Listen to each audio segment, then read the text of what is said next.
सर्वांना जय महाराष्ट्र. मी आज एका विषयाला घेऊन इथं आलेलो आहे. मला एक विषय खटकतोय की या महाराष्ट्रामध्ये काल होळी झाली. सगळ्या महाराष्ट्राने आणि पूर्ण देशाने होळी साजरी केली. पण मला एक विचारायचं, आपण जर सोशल मीडिया ओपन करून बघितलं, आज बी त्याच ताज्या बातम्या आपल्याला पाहायला मिळतात की सतीश भोसले यांचं ऑफिस आपण बरखास्त केलं, सतीश भोसले यांचं आपण घर बरखास्त केलं, सतीश भोसले यांना आपण रोडावर आणलं, यांचे हवात उडणारे पाय आपण जमिनीवर आणले. ठीक आहे ना, तो गुन्हेगार होता, सर्व महाराष्ट्राला मान्य होता. त्यांनी हरणाची शिकार केली, ते खाल्लं कुणी द्या सोडून, खाणारे भरपूर असतील, आम्हाला त्याच्याहून काही घेणं देणं नाही. पण आम्ही एक असं म्हणतो की त्यांनी पाप केलं, त्याच्या मागच्या लोकांना का तुम्ही पाप देताय? ते बिचाऱ्यांच्या वस्ती तुम्ही उद्ध्वस्त करताय. आज त्या वस्तीमध्ये आमचे सहकारी मित्र असणारे दीपक केदार आज तिथं गेले, त्यांची सातवनपर भेट घेतली.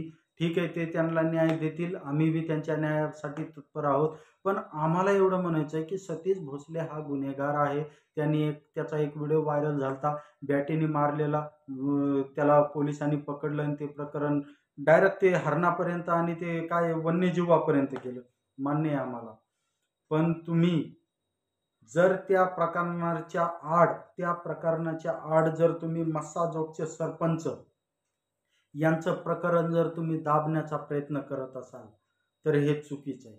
कारण की परवादीची स्टेटमेंट आहे, सन्माननीय मुख्यमंत्री महाराष्ट्राचे, सन्माननीय गृहमंत्री महाराष्ट्राचे देवेंद्र फडणवीस साहेब, तुम्ही म्हटले होते आका असो का बोके असो का खोके असो, आम्ही सगळ्यालाच अडकणार.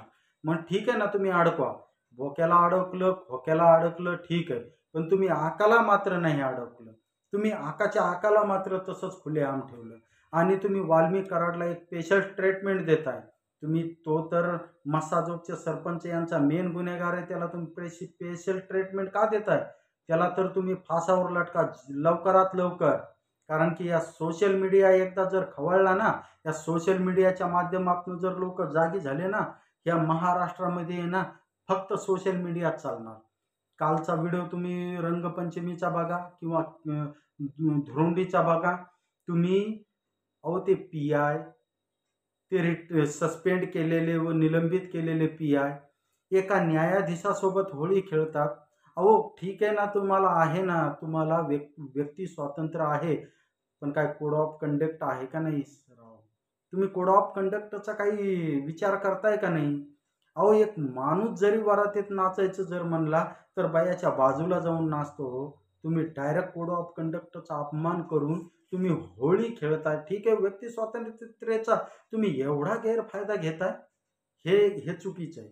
हे जर तुम्ही करत असाल आणि जर सतीश भोसले यांचं प्रकरण तुम्ही हाय लेवलला नेऊन, डोक्याच्या वर नेऊन जर तुम्ही महाराष्ट्रामध्ये गाजवत असाल आणि मस्साजोगचे सरपंच संतोष अण्णा देशमुख यांचं प्रकरण जर तुम्ही दाबण्याचा प्रयत्न करत असाल तर हे जमणार नाही महाराष्ट्राला.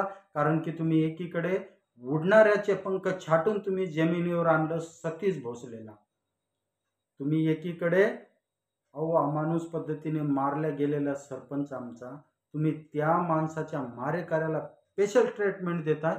उद्यापासून एकच हॅशटॅग चालला पाहिजे या सोशल मीडियाला, हॅशटॅग फाशी. संतोष अण्णा देशमुख यांच्या मारेकऱ्याला फाशी झालीच पाहिजे, हॅशटॅग फाशी. तुम्ही सतीश भोसलेला तुम्ही जसं रोडावर आणलं, क्षणाचाही विलंब न करता तुम्ही रोडावर आणलं ना, तुम्ही या वाल्मिक अण्णा कराड हा महागुंड आणि याच्या पूर्ण सहकार्याला तुम्ही तात्काळ फाशी दिली पाहिजे. तुम्ही जर आकाच्या सांगण्यावरून जर तुम्ही वाचवण्याचा प्रयत्न करत असाल तर या महाराष्ट्राची दुर्दैवी घटना फुटत नाही. जर काल होळी होती, संपूर्ण महाराष्ट्र, संपूर्ण देश होळी खेळला, परंतु आपले मस्साजोगचे सरपंचची फॅमिली आणि त्यांच्या गावातील एकही कुटुंब होळी खेळलेला नाही.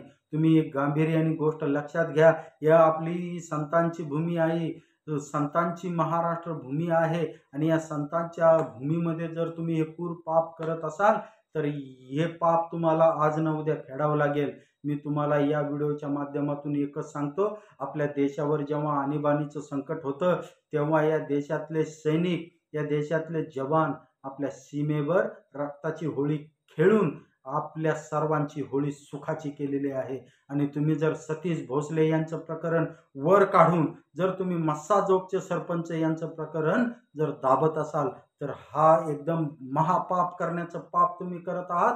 आणि सोशल मीडियाच्या माध्यमातून काल होळीचे फोटो व्हायरल झालेले सगळ्या समस्त महाराष्ट्राने समस्त देशाने पाहिलेले आहे. अहो ते न्याय देणारे न्यायाधीश जर त्या सस्पेंड केलेल्या पोलिसासोबत पी-आय सोबत आणि तो रनिंग पी-आय त्याच्यासोबत तुम्ही होळी खेळताय. कोड ऑफ कंडक्टचा काही अभ्यास आहे का नाही? तुम्ही एक विधितज्ञ न्यायाधीश माणसं आणि तुम्ही कोड ऑफ कंडक्ट माहीत नाही तुम्हाला. अहो तुमच्या मर्यादात तुम्हाला महाराष्ट्र नव्हे तर पूर्ण देश सुख आणि सुविधा देतोय आणि तुम्ही या कोड ऑफ कंडक्टचा वेगळ्या मार्गाने तुम्ही वापर करताय. हे मात्र चुकीचं आहे. आज मी अंतःकरणातून बोलतोय, हा महाराष्ट्र जागा झाला पाहिजे. आणि या महाराष्ट्रामध्ये उद्यापासून सोशल मीडियामध्ये ते कालचे फोटो होळीचे व्हायरल झालेले आणि मस्साजोगचे सरपंच यांचं प्रकरण जर हे महाराष्ट्र दाबत असेल तर एकच उद्यापासून हॅशटॅग चालला पाहिजे, hashtag justice for Santosh Anna Deshmukh. Justice for Santosh Anna Deshmukh यांचं प्रकरण उचलण्यात यावं. या सोशल मीडियाच्या माध्यमातून माझी हळहळीची विनंती आहे तुम्हाला. जय हिंद, जय महाराष्ट्र.